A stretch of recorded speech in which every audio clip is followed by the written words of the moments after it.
Hey church, it's Mario with Canaan Seventh-day Adventist Church, and today is Thursday, February 19th. We are still reading from Christ in Philippians and Colossians. Today's lesson is called To Reconcile All Things. Okay? To reconcile all things. Let's pray. God, thank you for the blessing of waking us up this morning.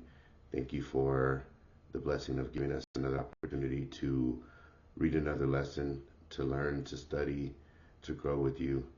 Thank you for being patient with us. Thank you for this time for fellowshipping. Please keep our hearts and our minds and our ears open to this lesson today. And we just ask for your wisdom to be able to understand it. In Jesus' name we pray. Amen. Okay, to reconcile all things. It says, what is this reconciliation that comes through the cross, and how comprehensive is it? Okay, and notice it says how the reconciliation comes through the cross. All right, so let's go to Colossians chapter 1. We're going to go to the King James Version first. Colossians 1, 19 and 20. So it says, for it pleased the Father that in him should all fullness dwell, and having made peace through the blood of his cross, by him to reconcile all things unto himself. By him, I say, whether they be things in earth or things in heaven. Okay? So, for it pleased the Father that in him should all fullness dwell. All right? So, who are we talking about here? We know we're talking about Jesus. Let's go to the clear word, just so we can get some clarity.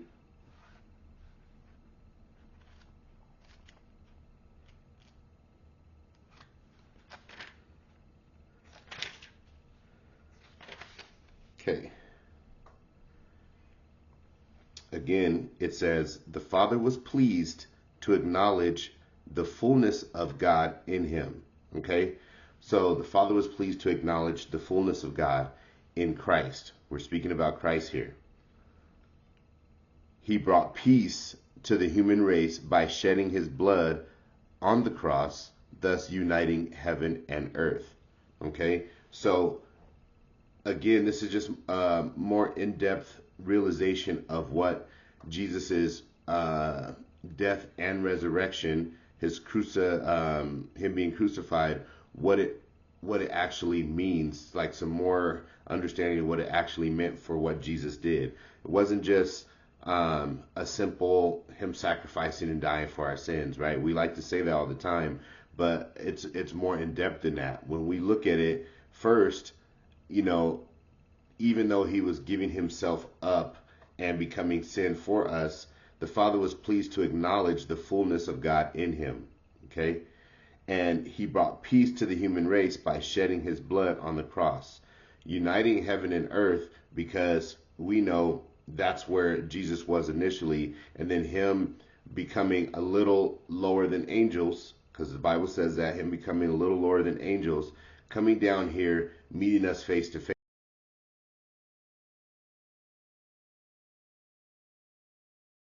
Hey, I'm sacrificing because I want you guys up there with me and the Father, right? So when we look at it and says, what is the reconciliation that comes through the cross? It's Jesus trying to reconcile what was messed up in Eden when Adam gave up his position, right? When Adam and Eve sinned and became separated from God. So here's Jesus coming down, knowing that through the first Adam, that all of us would be born separated. Okay? Separated by sinful nature, separated by sin.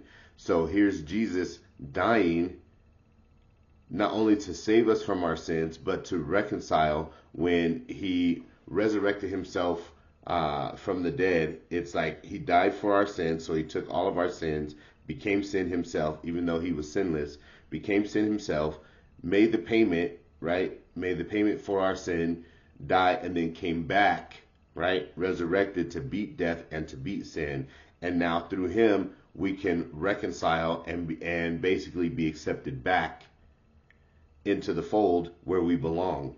Okay, so it's one of those things where you have to understand who you are. We have to understand who we are, what we were meant to be. Okay, this isn't so much of just like getting, just getting into heaven because it's better than hell. It's getting into a place, reconcile. It's like getting into a place where we were supposed to be to begin with. Let's look up the word reconcile really quick so that we can get an understanding of, let's see. It says reconcile means to restore friendly relations between, okay? Make one account consistent with another, especially by allowing for transactions begun, not yet completed. Okay, so to make one account consistent with the other, reconciling us back into where we were initially created to be. Okay, so now we're not a whole bunch of accounts. If you notice that when man and woman are married, they become one. When God is talking, when Jesus is talking about God, he's just like, I and him and he and me, and we become one, right? He's like, we are one, and he wants us to be in him like he is in us, to become one, to reconcile everything. So there's not a whole bunch of these random accounts out here, but to reconcile back to one main account. Okay, one main account with the Father, and that's it. This is where we're supposed to be. This is the place we're supposed to be. It's not just about out here living and living until we die. We are trying to reconcile. They're trying to reconcile all these accounts. Okay, and all you have to do is understand that, hey, I want to be back into the fold where I'm supposed to be. Right? I want to be back where I'm supposed to be. When you think about the story of the prodigal son, he came back to where he was supposed to be originally, right? Reconciliation. He left, he went out there and became one of the random accounts again, right? He came back understanding like, man, I need to get back in here. And when he came back, he became one with that kingdom again, one with that household again. He reconciled and became one. So this is more than just going to heaven. It's like, hey, this account I belong to. It says Paul uses a very interesting expression in Greek to culminate his description of Jesus, obliquely pointing back to the Father who was mentioned in Colossians chapter 1 verse 12. It is his fullness that the Father was pleased to have dwell in Jesus. What is the fullness? John refers to it as being the Father's glory, full of grace and truth.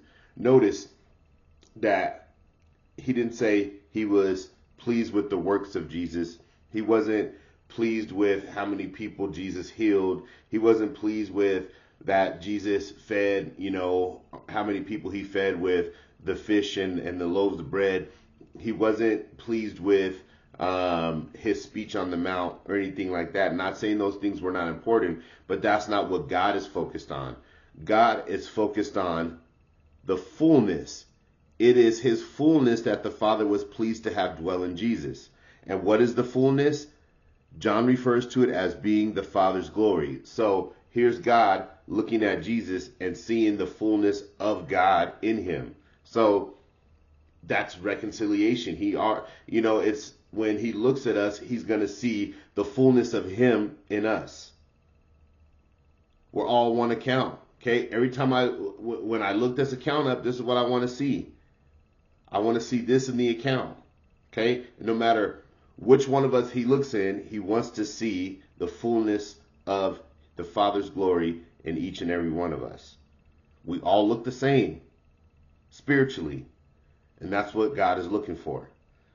So those good things, feeding and healing and preaching, all of those things are results of reconciliation. All of those things are results of being full with the Father's glory. Those are results.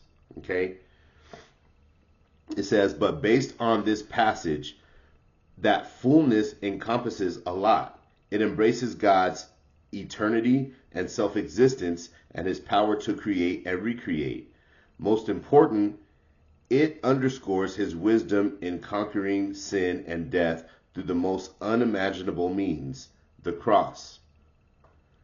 And thus he transformed that most inglorious object into a testimony of his eternal love for every created being. For God so loved the world that he gave his only begotten Son, that whosoever believeth in him should not perish but have everlasting life. And we know that that comes from John 3:16.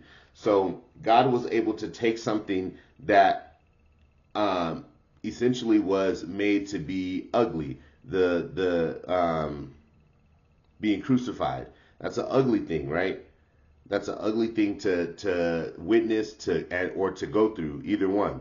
But because through Jesus, God was able to make that something glorious. Just like what it said, he transformed the most inglorious object into a testimony of his eternal love for every created being. Okay? On that cross, and dying on that cross showed how much he loved us.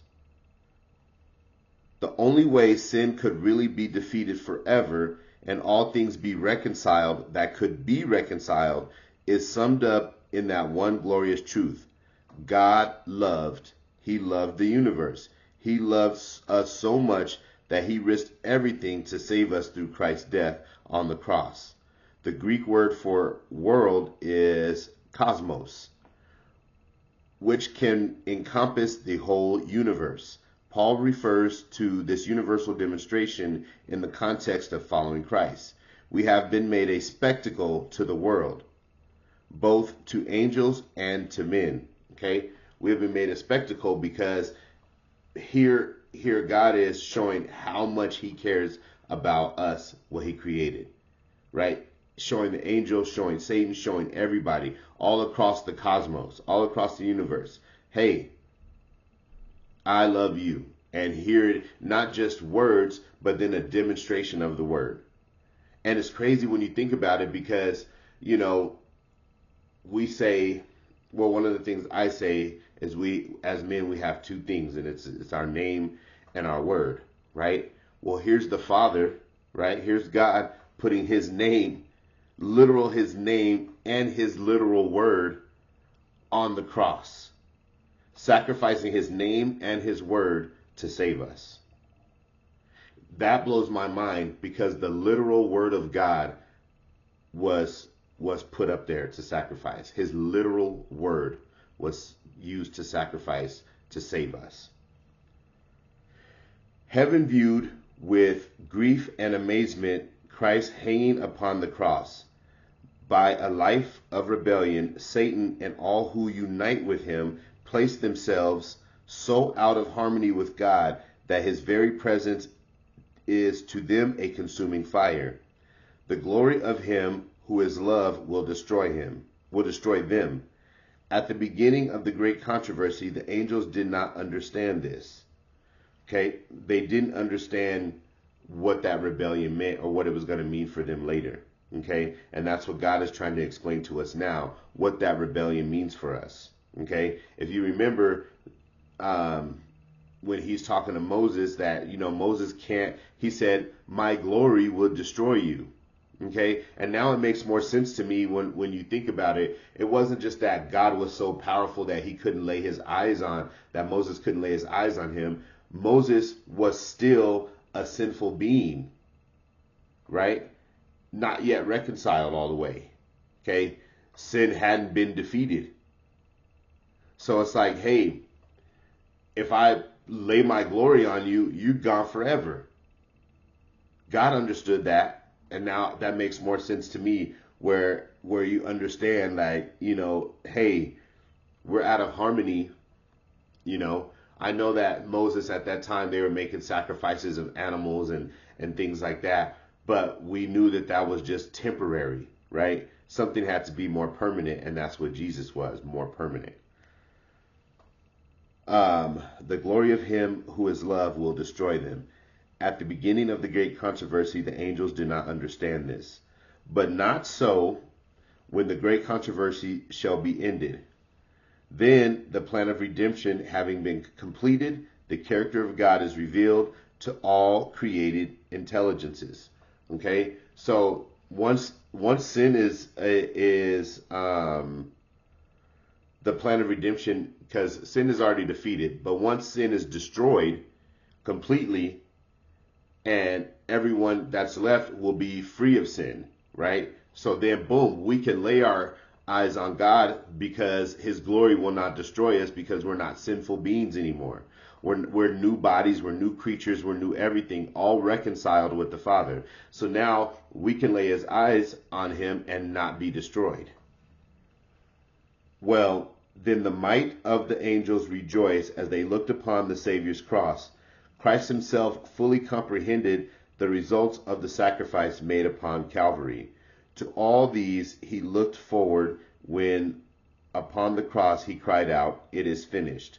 So Jesus understood while dying on the cross that the plan was complete, that it was finished.